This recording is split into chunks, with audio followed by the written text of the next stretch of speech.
Hanjut karena tua, hanjut karena sengaja mungkin. Nah, siapa ada lagi? Mudah-mudahan jangan disamakan hukumannya. Nah, jadi guru harus sabar. Menansi kedanya tak perlu anu kan? Anak kita ajarkan begitu, sabar. Kemudian ya, dan jangan lekas marah. Ia akan muridnya, hanjut marah-marahnya. Apabila ada guru yang marah-marah, nah, itu bukan guru itu. Dia marah-marah, sabar, memukulnya dengan kasih sayang, bukan dengan kemarahannya yang harus lam ideologi tanya. Kenapa pakan tanya tebut awal? Gure tiga poh tanya langsung je juga. Tayang haji apa? Jina mula ulang poh lah gure haji je dulu. Karena guru memukul bukan kasih sayang. Punya orang jama ni poh dayunya karena kasih sayang, tayang je punya lagi anak roh. Maka pukulnya itu pukul berkah. Lalu kan ada benar. Ada masalah di rumah dengan istri, keluarga, dipelampiasankan di sekolah. Awalnya hanya benar. Boleh. Jadi pertama guru harus punya adab pada murid, jangan marah-marah, jangan tidak sabar, harus bersabar. Nah, kenapa sih ini harus dibahas, harus dipelajari, harus kita amalkan? Karena mendidik anak itu bukan hanya mendidik ilmunya, tapi seorang murid dia akan lebih menerima pukulan gurunya apabila guru itu sayang pukulannya itu kepada murid. Kan beda kan orang poh karena sayang, orang poh karena bengeh, beda nunggu. Labenya le tak orang hana berkah le ilmu gara-gara guru memukul karena marah, bukan karena sayang. Ya, makanya menang kan, waktu buat dia menang kan? Ini aja lepoh, kah kena ham tu. Kah kena asasi manusia. Gitu caranya. Yang kedua, luzumul hilmi. Yakni seyogyanya bagi orang yang alim itu bersifat dengan hilmun, yaitu tiada lekas marah. Adab guru terhadap murid jangan lekas marah. Bukan enggak boleh marah, marah boleh, marah kasih sayang. Benar kan? Ya, jadi jangan lekas marah. Murid itu tak sama semua. Ada murid yang bandel tapi akhirnya pintar, karena ada yang murid yang pintar akhirnya bandel. Nah, yang murid ham pintar, ham bandel, mana juga sih? Ya. Yang payah terdidik murid tengap dalam pendapat. Hidup pendapat. Dia pegah haba. Hanya pegah haba, yang payah dah. Lebih mangat terdidik anak murid yang bandel. Aktif bandel lagi hanya yang mangat macam. Jadi tidak semua yang kita didik itu sama. Maka oleh kerana itu, seorang guru janganlah menjadi guru kalau dia itu lekas marah. Baik marah-marah. Ya, benar. Marah kasih sayang itu boleh. Lun kena cerita. Cerita berasal dari ayah lun tuan langsung. Jadi dulu waktu kami mengaji sama almarhum Abu Muipuddin, ayah saya, beliau pernah bercerita satu-satunya anak Abuya Mudawali yang limpahan sayangnya itu lebih sikit. Ya, betalah mana untuk betalah sayang mandu, mai lain hana. Abuya Mudawali punya beberapa anak yang beliau sayangi. Tapi ada anak yang sangat beliau sayangi. Hanya langsung dari almarhum Abu yang cerita. Jadi di suatu hari Abu yang Dawali itu kalau mengajar, beliau nggak mau mengajar kalau nggak ada muhib. Cari semuhib, cari. Ya, Abu Adnan Bakongan, Abu Naziz, Abu Haji Selimung turun cari muhib. Muhibudin ya. Jadi sebuah peristiwa Dulu itu kan lagi terkenalnya novel Tenggelamnya Kapal Van der Wijk karya Abuya Hamka. Abuya kita ini suka novel, dibacalah novel Samping Laut. Kan Labuh Hajinya kan tol laut. Maka duduklah Abuya di situ bacalah novel. Urang kabeh hijabut kaunya novel baca. Samping Laut. Dipanggil lah, maka hadirlah. Waktu itu dibawa dengan paksa oleh murid-murid Abuya Dawali, maka masuklah beliau ngaji. Cuman ada cerita unik ketika kami mengaji sama Abuya dulu. Beliau pernah mungkin karena pengaruh teman, membahaya ada pengaruh teman. Labuh Haji dulu kan masih ada orang-orang yang main adu ayam, masa-masa Hawaii dah. Adu ayam ya, judi dengan adu ayam. Maka masuklah almarhum Abuya Muhyiddin dulu di situ karena pengaruh teman. Ayo langsung dari almarhum Abuya cerita. Maka tahulah Abuya Dawali, diambil Abuya kita Abuya Muhyiddin ditendang sampai ke pintu, patah pintu.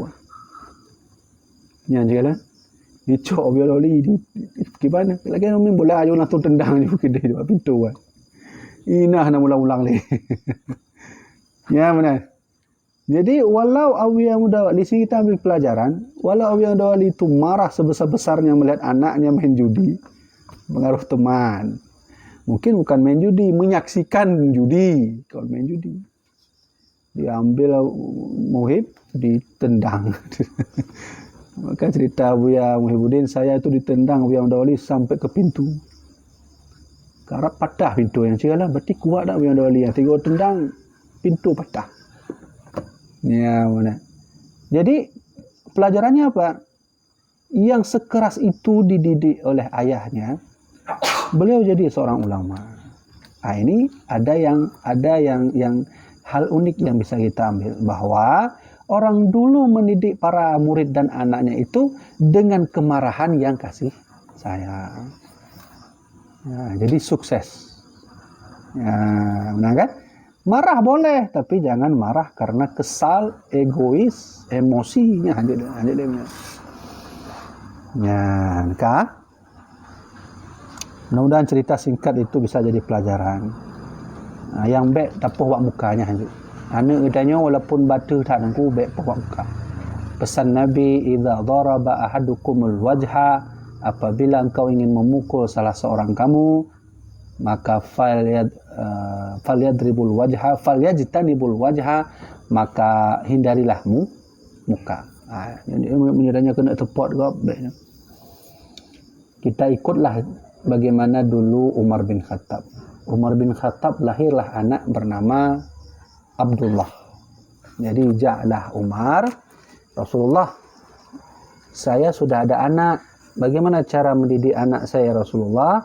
Maka Nabi mengajarkan, ambillah rotan, taruh di dinding. Ya, maka Umar bertanya, untuk apa ya Rasulullah? Fa inna lahu adabun, karena rotan itu mengajari anakmu akhlak. Berarti di sini Rasulullah membolehkan kita mendidik anak dengan marah, tapi marah kasih sayang. Di antara anak-anak Umar bin Khattab, cuman tidur yang mirip hitat lagi Umar bin Khattab. Namanya Abdullah bin Umar bin Khattab. Yang sama lagi Umar, bengih sama lagi Umar, ya, kesal sama lagi Umar, tegar sama lagi Umar, benar juga. Ya. Jadi oleh karena itu, maka jadi guru jangan lekas marah, sabar ya. Yang ketiga, jadi seorang guru itu duduk dengan haibah atas kelakuan yang tetap serta menundukkan kepalanya.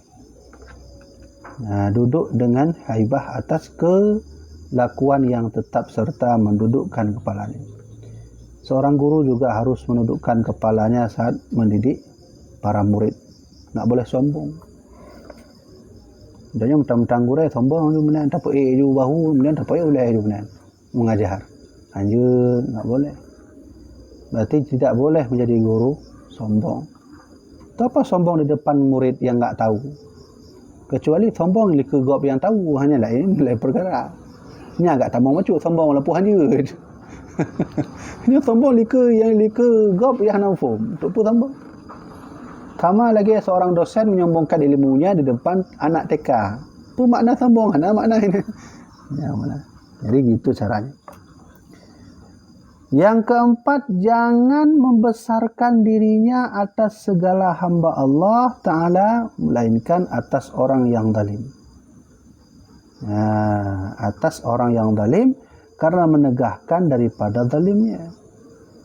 Jadi jangan membesarkan diri, saya ini orang alim, saya ini hamba Allah, saya dekat dengan Allah. Hanjuk mana maksud tuan? Kadang-kadang kan waktu dia mengajar murid, kan perlu dah cerita dulu kisah ni. Benar kan? Saya ingin menceritakan kisah saya. Kisah saya itu begini. Dalam kisahnya seolah-olah kita tak sombongkan dulu, seolah-olah kita paling hayu benar. Hanya hanjit je. Tak boleh juga hukumnya. Ya, seperti itu. Kecuali salah tidur murid dia memang sombong, menyombongkan diri. Nyampai dah cerita macam agar tanya sombong macam untuk menepis perasaan si yang sombong tadi. Mana cara aja. Karena kadang murid tak perlu hanya pakai sombong lebih-lebih. Murid lain je ngaki je dengan Honda aja, Honda harga 20 juta. Dia truk kena geber gas menan tu contoh. Nya mana nyampai dah sombong juga. Payah dah cerita je. Itu contoh. Yang ke Honda betul mana. Dia nawai lebih daripada Honda loh. Ya, ini je benar. Ini je. Di depan murid yang memang perlu kita tepiskan sikit hati yang itu. Ya. Bahkan dalam kitab Sabilal Muhtadin boleh hukumnya menghiasi rumah dari emas, pedang dari emas untuk menyombongkan diri di depan orang kafir yang sombong. Makanya menjadinya mau perang, nyana hukum, dan mau perang pakai pedang, maka pedangnya dihiasi emas. Kenapa? Karena kita melawan para musuh Allah di depan yang telah menyombongkan dirinya, tidak mau beriman. Mana cara? Ya, boleh. Termasuk sutra. Karena memakai sutra laki-laki kan hanyut. Hukumnya adalah gorden di sutra. Dalam rumah adanya gorden sutra. Boleh enggak dengku? Boleh enggak bersandar benar? Ini mesti contohnya gorden. Nah, gordennya sutra. Gordennya tadi benar. Jom mendengarku. Nya khilafiyah ulama. Ada yang bilang makruh, ada yang bilang boleh. Ada yang bilang wajib. Wajib untuk menyombongkan kepada orang-orang yang sombong. Kenapa? Agar dia itu dapat memahami bahawa sesungguhnya di atas dia yang lebih, ada yang lebih. Cuman waktu kita tak pedih draw sombongnya, langsung kena dalam hati tu. Dia entah nak gaduh dia ke habis. Ya, nak gaduhnya kan mungkin. Ya, jadi boleh hukum. Ya. Yang kelima, memilih tawadhu, yakni merendahkan diri pada perhimpunan orang banyak dan pada hadapan orang banyak. Yang mana cara? Maka nyo tugas luntuan kepada urung dalam mandung. Dino dalam kitabnya ikan bertawaduklah orang yang mengajar jika dia datang berhimpun banyak orang. Maka harus tawaduk. Ya, kita harus tawaduk semua. Orang-orang yang dalam neraka itulah orang-orang yang jarang bertawaduk. Ya, okay? Dan jamaah nanti mendengar kisah Zulkhuwaisirah. Nanti mendengar Zulkhuwaisirah. Dalam riwayat hadis Imam Bukhari dan hadis Imam Muslim, bahwa di satu masa ada salah seorang masa Rasulullah bernama Zulkhuwaisirah. Mudah-mudahan ceritanya jadi pelajaran bagi kita. Zulkhuwaisirah ini dia itu ahli Al-Quran, hafid loh. Dia ahli Quran, hafid, kemudian pandai tafsir, jenggot panjang. Kemudian bekas sujud ini. Ya, Zulkhuwaisirah, pengamal sunnah Nabi ya. Jenggot panjang, kemudian hitam macam hitam lagi urung tabi-tabi mau kan deh urung mata urung leh mau menang menang ni tabi karena memang time tahajud. Jadi saat Zulkhuwaisirah itu beribadah, orang salut. Betul-betul salut tahajud betul-betul. Semayang sunnah betul-betul. Semayang sunnah asar betul-betul. Tabi-tabi semayang. Jadi di suatu hari Rasulullah sedang membagikan harta ghanimah. Ghanimahnya artinya harta rampasan perang. Jadi waktu Rasulullah berperang dengan orang kafir kan tinggal harta-harta bak jalannya, maka Nabi yucok pungut untuk bagikan ke tentara-tentara Islam. Jadi waktu Nabi tengah bagi-bagikan harta ghanimah, ijaklah Zulkhuwaisirah tu. Dia pegah le Zulkhuwaisirah, ahli ibadah ya. Nabi, tolong kau berbuat adil. Menan ke Nabi. Maksudnya Nabi ibadahnya, takkan menan. Nak berani, tak nak berani. Nabi tolong saya adran berbuat adil. Tak berani. Bengih Rasulullah, celaka kamu wahai Zulkhuwaisirah. Kalau engkau menasihati aku untuk berbuat adil dan aku sungguh berbuat adil. Kalau tidak ada aku, siapa lagi yang berbuat adil? Mata Nabi pegah menan, didengar oleh Umar bin Khattab. Lalu datang Umar bin Khattab.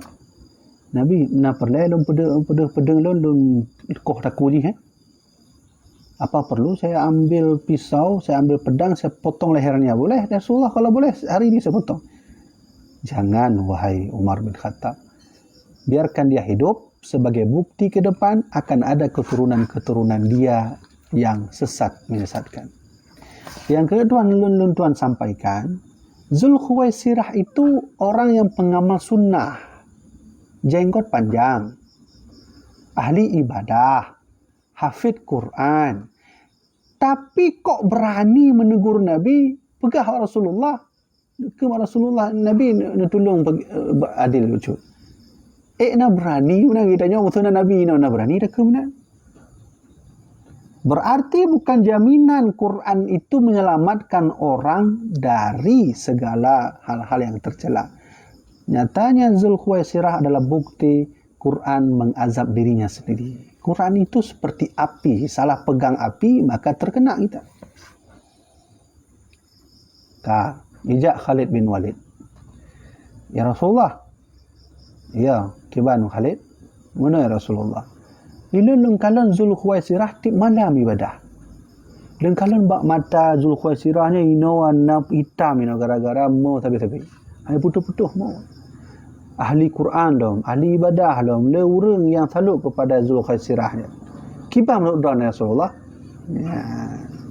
Bagaimana menurut engkau ya Rasulullah? Apa kata Nabi Muhammad?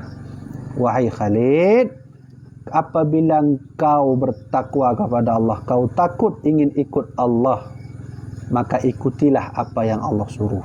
Ikutilah apa yang aku suruh. Dan jadilah seperti aku, kata Rasulullah. Maka bertanyalah Khalid, bagaimana menjadi seperti engkau, wahai Rasulullah? Jadilah aku orang yang sayang kepada orang lain. Yang kena Tuhan sampaikan, benar nak ditanya oleh Khalid kan? Nabi, kiban Zulkhuwaisirahnya menurut Tuhan? Hai jawab oleh Rasulullah kan? Nabi tidak menjawab, dialihkan jawabannya, kalau engkau ingin jadi orang baik, ikutlah seperti aku. Ini pelajaran bagi kita semua.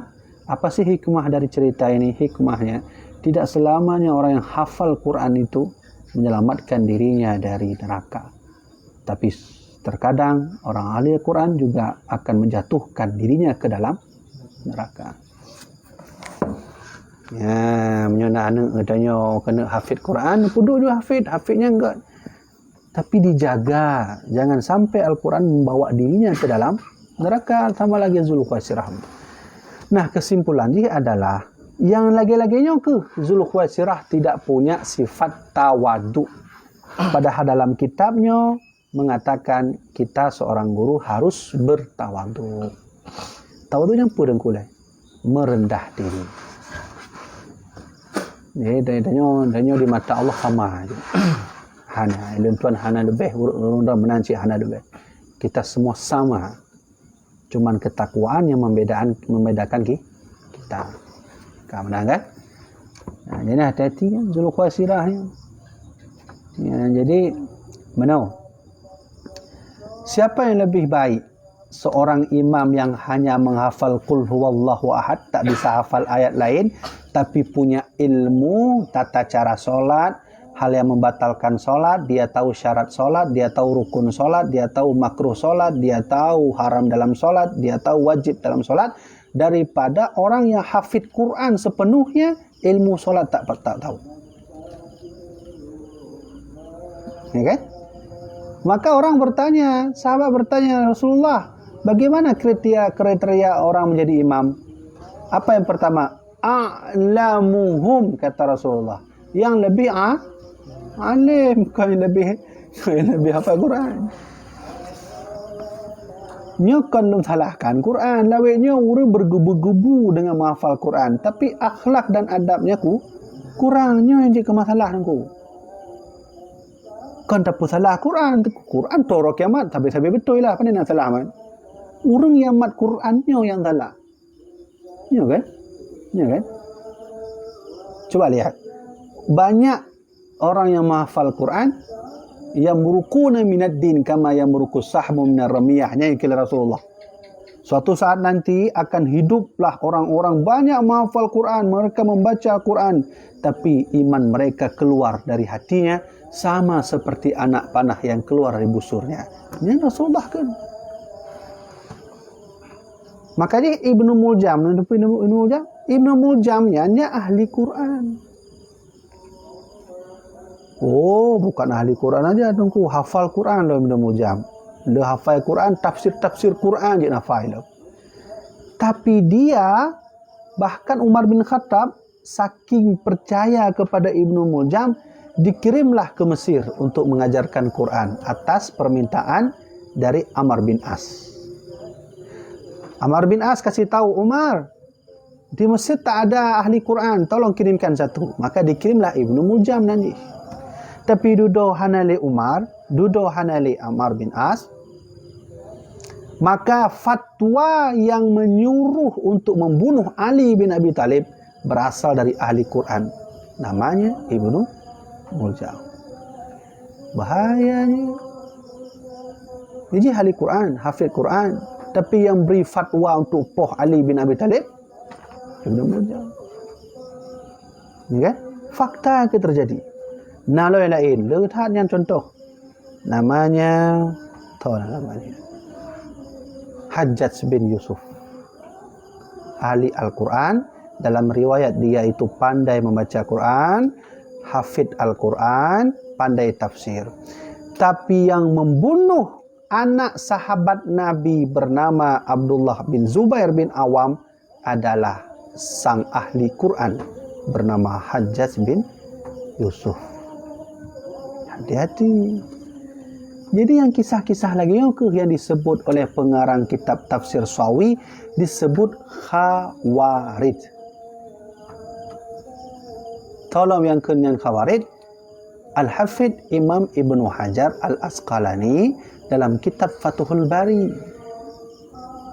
Ciri-ciri Khawarij, ahli Quran, pandai tafsir, menjalankan sunnah, jenggotnya panjang, tapi berani memberi fatwa sah membunuh saudaranya sendiri. Itu yang Khawarij. Yang kedua Ibnu Muljam, ahli Quran, tolong Hajjaj bin Yusuf, tolong Zulkhuwaisirah. Menyona anak adanya ahli Quran, dia puduk juga kenapa? Hafid juga. Suruh hafal, tapi dijaga. Artinya apa? Anak gedanya ke 15 juz hafal. God, alhamdulillah. Tapi kita selaku orang tua jangan pisahkan dirinya dengan ilmu Quran itu. Ya kan? Nya kah hana tawaduk deh. Mudah-mudahan kan? Nah, jadi jamaah dirahmati Allah. Hanya harus dijamkan baik-baik. Yang keenam, jangan berguru dan bermain-main pada berhimpunan orang banyak. Nah, keenam, guru hanjuk main-main. Betul no. Nah, tidak guru yang semebut kita nyok kitab, tapi juga lah main bola. Betul benar. Karena yang guru lagi kan? Hanya tabu kiri dengku. Karena menurut fatwa Abu Mudawali, boleh memain bola itu asal memakai celana yang menutupi aurat atau celana panjang lah. Dan yang kedua, bisa menjaga harga diri seorang ustadz, kiai, guru, ulama. Mungkin banci hawa dan kulo main bola padahal lu gure. Juga silakan main bola aja, tapi jangan di depan orang banyak. Nah, nyonya adab. Ya kan? Atau mana? Udahnya dah kalau gure main bola kan lagi, oh mana apa dia jak gure ngotaku. Kan apa? Saja ngomure je. Apalagi main bola kan peh taklik. Bagi-bagi itu saya tahu mutu contoh Ismail. Kan apa dia? Kenapa ni? Ya, mana cara? Ya. Yang ketujuh, kasih sayang dengan orang yang belajar kepadanya dan berperangai dengan lemah lembut daripada pekerjaan dan perkataan diperlakukan muridnya itu seperti anaknya. Karena sabda Nabi, innama ana lakum kalwalidi liwalidihi. Artinya, aku bagi kamu seperti bapak bagi anaknya. Ya. Coba lihat, Rasulullah menjadi seorang guru. Tapi para sahabatnya semua alim, semua beradab, semua berakhlak. Hana anarkis, murid Rasulullah kan? Hana kan? Kalau malum pun hana merumpak dalam yang sahabat Nabi, murid-murid Nabi-nya anarkis juga. Hana. Man Umar tu anarkis. Umar cik memang watak kamana ju kalau nama Islam. Awal kalau nama Islam punya apa-apa yang terhadap penghinaan agama nya bengeh nya. Punya kata mau Islam, mana cik bengeh cik. Watak. Ya, jadi Rasulullah itu seorang guru yang adab akhlaknya baik sehingga diturunkan kepadamu murid. Mudah-mudahan menjadi seorang guru harus memiliki kasih sayang terhadapmu murid. Lentuan teringat buat kamu buat dengan almarhum Abuya. Jadi Abuya pernah berkata, kita ini sesungguhnya di dunia ini punya dua ayah, punya dua orang tua. Yang mana itu? Yang pertama orang tua jasmani, yang kedua orang tua rohani. Ya, mana itu almarhum Abu. Maka Buya surah kan. Adapun arti orang tua jasmani itu ya orang tua kandung. Adapun orang tua rohani adalah guru. Sebagaimana kita dituntun untuk mematuhi orang tua jasmani, maka begitulah kita mematuhi orang tua rohani. Ya, bedanya patuh kepada mak dan ayah di rumah. Menanci kita patuh pada guru kita ya di majelis ta'lim atau di daya dan sebagainya. Pertanyaannya adalah kenapa sih kita harus patuh pada orang tua rohani? Orang tua jasmani yang memberi kita uang, makan, hidup, rumah, pakaian, benar kan? Orang tua rohani yang memberikan kepada kita hati, ilmu, tasawuf, ilmu tauhid, ilmu Quran, jek baca Quran, jek baca kitab, berarti nilainya sama. Menyomenan orang tua rohani ngojasmaninya sama-sama wajib dituntun untuk berakhlak kepada keduanya. Ya, entah Nabi dah baca. Ya, kan? Dan kata Imam Ghazali, tetapi Nabi SAW itu lebih lagi kasihnya akan umat itu daripada bapa bagi anaknya. Keluarga Nabi SAW, bapa pada hakikat, dan dengan dia sebab lepas daripada api neraka dan kekal di dalam surga. Ini yang kemudian Imam Al-Ghazali. Imam Ghazali bilang Nabi itu sebenarnya sayang sekali sama umatnya, bahkan melebihi sayang kepada ayahnya sendiri. Wajar karena Nabi tak pernah berjumpa ayah. Dapat bukti bahawa Rasulullahnya sayang pada kita yang mendung. Nabi Muhammad itu pernah beliau sedang mengajar, tiba-tiba beliau berhenti Nabi Muhammad, lalu meneteskan air mata, 1 tetes, 2 tetes. Tiba-tiba kaitu bit di mata Rasulullah, meneteskan pipinya.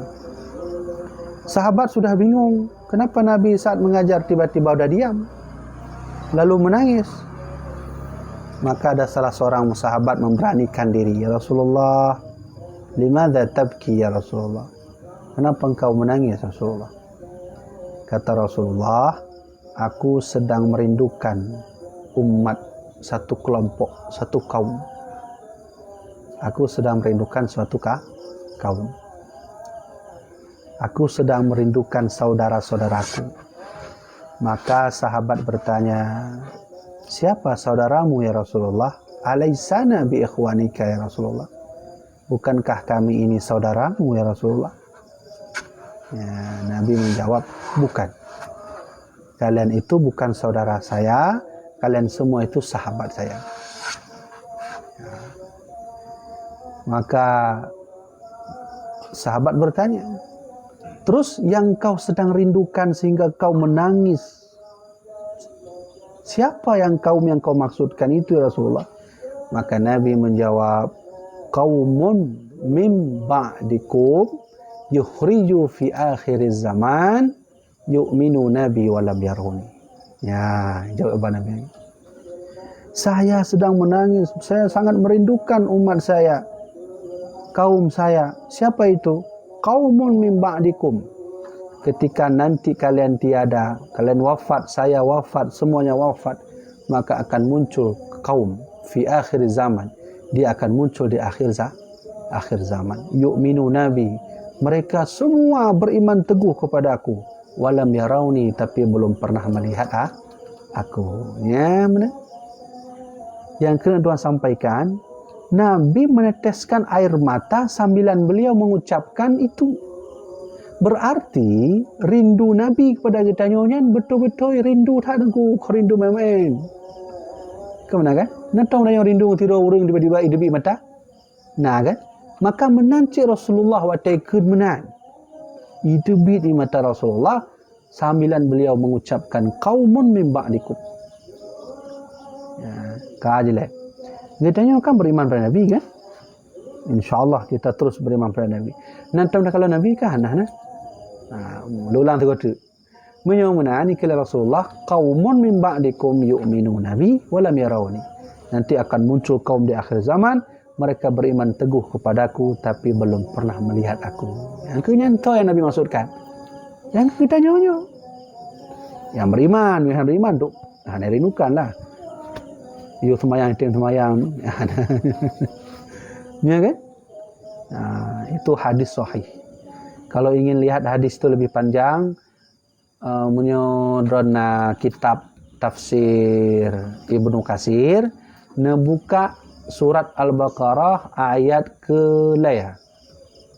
Menyokan ke-laya kedua. Antu ibaruhnya, na tertera hadis yang lu baca meno. Nah, anda baca itu. Nah, itu tafsir Ibnu Katsir. Maka oleh karena itu wajar kata Imam Ghazali, Nabi itu sayang sekali sama umatnya, bahkan lebih sayang kepada ayahnya sendiri. Ya, dan karena inilah hak guru itu terdahulu daripada hak ibu dan bapa. Kalau begitu, hak kepada guru ilai, baru kepada bapa dan ibu kandung. Ya. Alhamdulillahnya katuk kena lagi mira baca tu habis baru tentang anak ti hotel 8 ke 9. Jadi jamaah dirahmati oleh Allah, mudah-mudahan tacuk kesimpulan nyo beberapa adab guru terhadap murid. Nyo adab murid terhadap guru kali dah baca, nyo adab guru terhadap murid. Dan cok kesimpulan, mudah-mudahan jadilah guru penyabar, jangan lekas marah dan terima murid apa adanya. Sampai nak olah murid, nak guru nak olah murid. Dia olah murid gimana cara? Ini pergi bukunya perbelah buat murid, menyana belau, wajib belau, menyana nak nilai. Wajib dah. Nama dah lagi kan? Di guranya tulis buku. Okeylah buku ubenya. Mau ubenya ditulis buku. Ditulis buku, wajib buat murid lah murid. Nyo wajib belau. Menyana baik tamang dalam kelas tu. Masa murid jadi objek jualan? Aja. Hanya tawaduk dia buat murid. Aja dia mana? Ya, kaji ya, tok kena dia sementara. Kena tanya ni.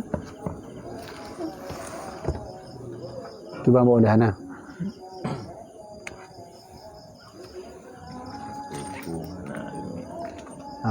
Pemimpin kan sama lagi guru apa ya?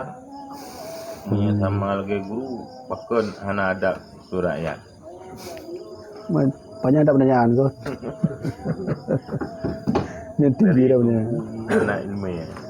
Jadi kan maksud adab-adabnya yang paling utama ini adalah dalam hal agama.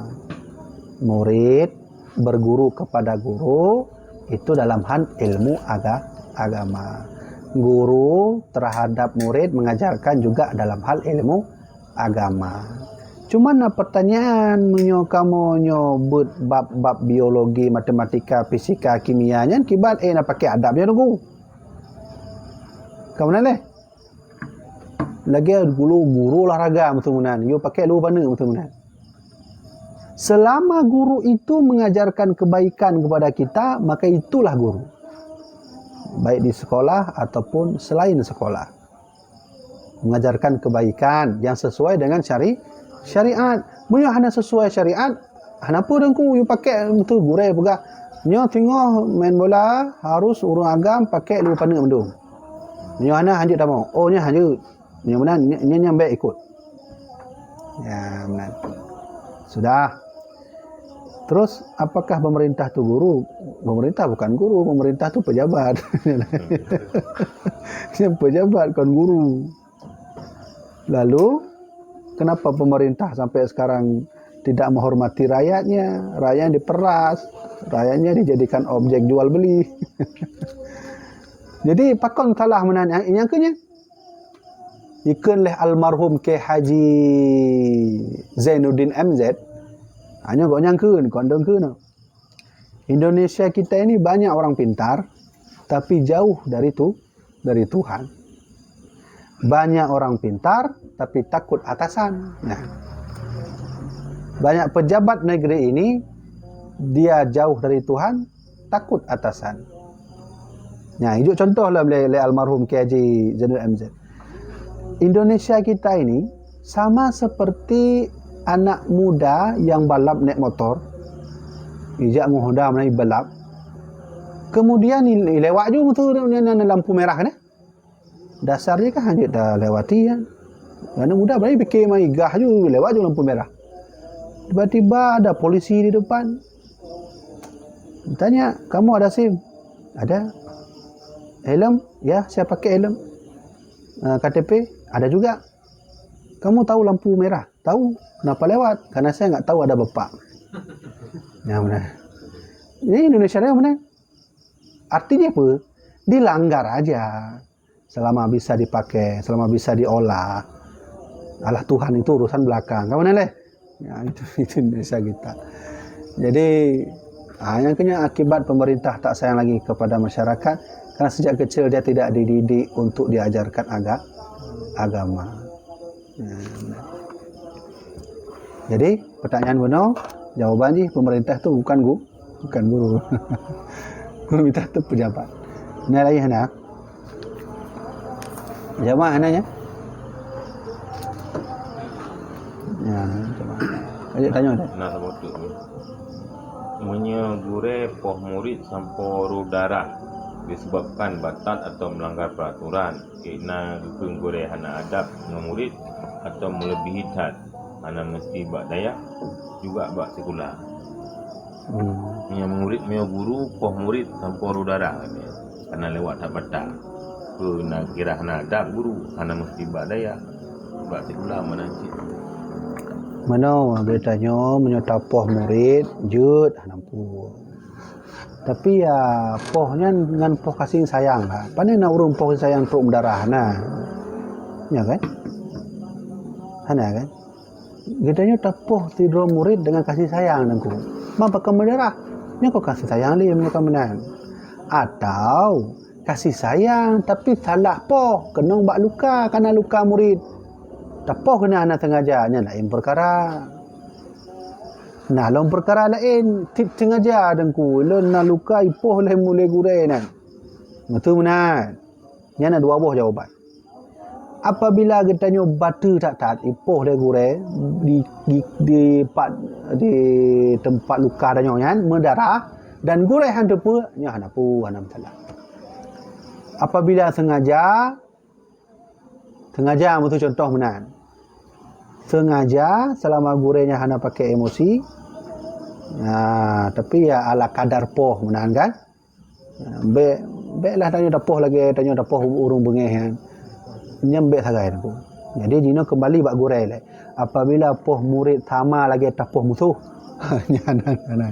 Yang kau gurai benar. Ya benar. Jadi begitulah caranya. Maka pukul itu boleh, tapi pukul itu jangan sampai membuat darah si murid. Nyana sengaja akiban laki-laki muah. Ya benar. Yang lain nah. Nah, yang tengah tadi kan. Assalamualaikum Abuya, lu nak tanya macam Nyusul tungku imam gampung Nagu kira gurenya Abuya. Gurenya selama mengajarkan tanya alih batanya kaji gure. Jadi kon tingkatan pu tengku imam atau kon tengku imam nan. Selama katanya jut baca Quran karena berkat alih bata bak gure yang ka gure. Alif bata lenuknya jut katanya baca Quran karena na lenuknya yang pernah tahu tengku imam gure sih. Walaupun yang 27, 26 terlebih ji gurai lain. Alif bata, sa jim ha kha truk ba'ya gurai lain. Alif bata gurainya. Munyo katanya je baca Quran ba lebo huruf alif bata gurainya nyang gurai. Nah, benar? Yang gurai tanya betul. Kak. Namanya pak kecil perunorannya mana cik pak kecil atau pemerintah sih lagi benar-benar mungkin pemerintah aku yang malim macam peruno lu alih bata gure tanya cik manji melanggar aturan Allah giban nyan terlapih nyan gure tanya urusan dia urusan ba Allah Subhanahu wa taala kah ana dia kami mudah nah terbodoh baca je terbodoh dua buah boleh buah tu apa nyo tersetup boleh lu bukan ente baik ni Abuya lu nak tanya aku sebab tidak orang berhasil dalam tuntut ilmu sehingga dia ke tidak ulama panutan umat sebab lebihnya ulama ditadkan. Jadi intinya pun sebab agar orang berhasil dalam tuntut ilmu sehingga dia ke ulama panutan umat. Ya, Suku Pak Rizal. Lalu jauh dengan hadis Nabi tentang Nabi pernah berkata khaliqun nas bi khulqin hasanin. jadilah kamu itu sebaik-baik manusia dengan akhlak yang baik. Ya. Jadi Nabi berkata, jadilah kamu dengan sebaik-baik manusia. Sebaik-baik manusia yang kadang ulama kan baik manusia kan, bi khulqin hasanin, dengan akhlak yang baik. Menyomenan akhlak yang baiknya yang kiban, akhlak kepada guru, akhlak kepada murid, akhlak kepada anak, akhlak kepada urang cik, akhlak kepada ayah tuan, akhlak kepada jamaah, akhlak di depan orang ramai, akhlak di depan pulau. Yang akhlaknya ke katanya tak pelajari untuk tak ikut pesan Nabi benar. Nabi berkata khaliqun nas, jadilah kamu sebaik-baik manusia dengan cara baik akhlak dan adab. Ya benar. Ini hana perlu dan ilmu-ilmu le tak dempu. Apabila hana mengadab sama cik. Lebih kot urang ilmu bacut tapi mengadab, lebih haya tak kalahnya, lebih pahalam hati. Masa di kampungnya, di kompleknya nanti urang malim tak urangnya. I pegah bahan katanya. Waktu duduk orang kopi hana pegah siapa je. Nama ngat dah duduk orang tengkunya. Hana pah tengku. Hana pah. Jadi lebih kot nanti tengku hana malim dah tak, tapi tanya to, tanya sakit ija, tanya tengah senang ija. Tengah butuh ija. Ini yang perlu. Ya kan? Jadi ilmunya kan bak balik ulai macam tapi bak hati. Mangat bak hati yang kena ilmu. Ya benar. Jadi jamaah dirahmati Allah Subhanahu wa taala, ada rasa katib. Ya, kapal sepuluh ketuk nama.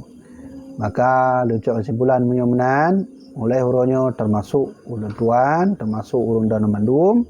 Mari sama-sama kita memperdalam akhlakul karimah, karena itu adalah pesan Nabi Muhammad dan itulah benteng Rasulullah untuk menyebarkan Islam, yaitu dengan akhlak dan adab. Maka sekianlah dapat tuan sampaikan. Mudah-mudahan nawate naumu tanya kesehatan tubuh tanya dan menumpuk dalam bab Sabtu yang akan datang. Wallahu a'lam bissawab. Sallallahu ala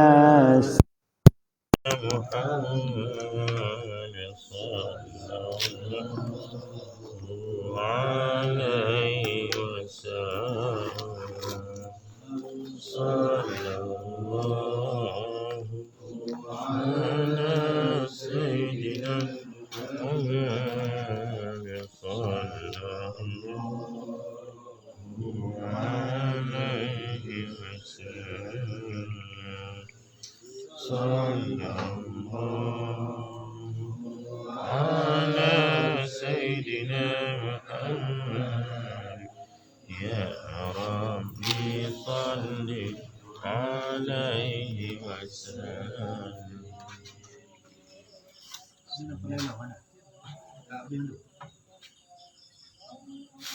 Jadi kalau tinggalnya untuk menyana jamaah tanya. Bandai lah.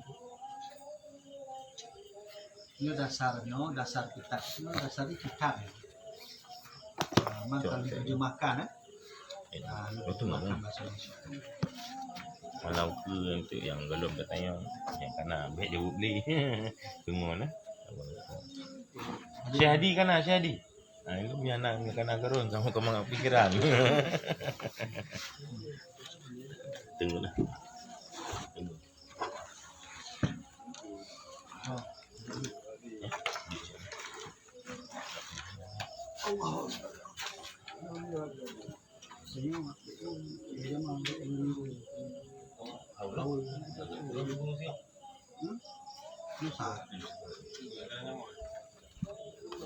Jadi